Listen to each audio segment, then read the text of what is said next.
কেবল ৩২,০০০ মানুষের একটি গ্রাম, সেই এক গ্রামেই রয়েছে ১৭টি ব্যাংক। সব মানুষের বিপুল অর্থের দেখভাল করার জন্য ভুরি ভুরি রাষ্ট্রায়ত্ত ব্যাংক রয়েছে সেখানে। নতুন করে আস্তানা গেড়েছে বেশ কিছু বেসরকারি ব্যাংক।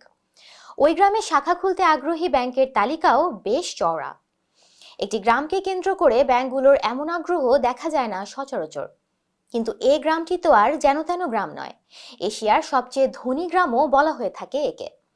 এখানে বসবাসরত স্থায়ী আমানতের অর্থমূল্য প্রায় ৭,০০০ কোটি রুপি।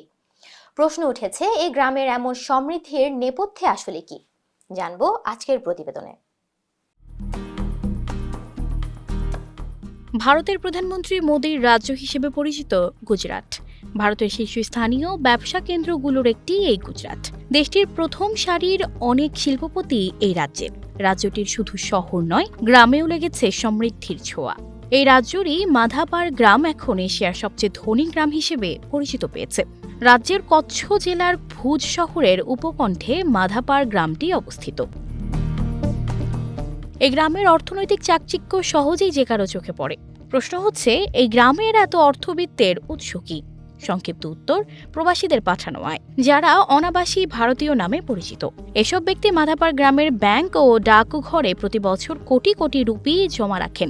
গ্রামে ঘরের সংখ্যা প্রায় ২০,০০০, কিন্তু প্রায় ১,২০০ পরিবার বিদেশে থাকে। তাদের অধিকাংশই বাস করে আফ্রিকার বিভিন্ন দেশে।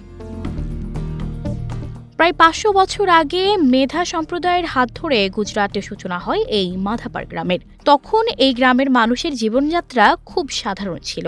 কৃষিকাজ, ছোট ব্যবসায়ী ছিল তাদের প্রধান জীবিকা নির্বাহের উপায়। কিন্তু তাদের ভাগ্যবদল শুরু হয় ১৯ শতকের শেষ দিকে, ২০ শতকের শুরুর দিকে, যখন গ্রামের অনেকে বিদেশে পাড়ি জমান শুরু করেন। মধ্য আফ্রিকার বিভিন্ন দেশে নির্মাণ ব্যবসায় গুজরাটিদের আধিপত্য একচেটিয়া। রাজ্যটির প্রবাসীদের এক বড় অংশই থাকে এই অঞ্চলের বিভিন্ন দেশে। তবে অনেকে যুক্তরাজ্য, অস্ট্রেলিয়া, যুক্তরাষ্ট্র ও নিউজিল্যান্ডেও থাকেন। তবে মাধাপারের অনেক বাসিন্দা বিদেশে ব্যবসা বাণিজ্য করলেও গ্রামের সঙ্গে তাদের নিবিড় যোগাযোগ রয়েছে। প্রবাসীদের উদ্যোগে একে একে গ্রামে প্রতিষ্ঠিত হয়েছে ১৭টি ব্যাংক। এই ব্যাংকগুলো আন্তর্জাতিক মানের ব্যাংক সেবা প্রদান করে, যেখানে বৈদেশিক মুদ্রা আদান প্রদান ও বিনিয়োগের সুযোগও রয়েছে। এই ব্যাংকগুলো শুধু আর্থিক সেবাই প্রদান করেন না, গ্রামের মানুষের মধ্যে আর্থিক সচেতনতা এবং সঞ্চয়ের অভ্যাসও গড়ে তুলেছে। সঞ্জিদা রহমান, প্রবাস খবর।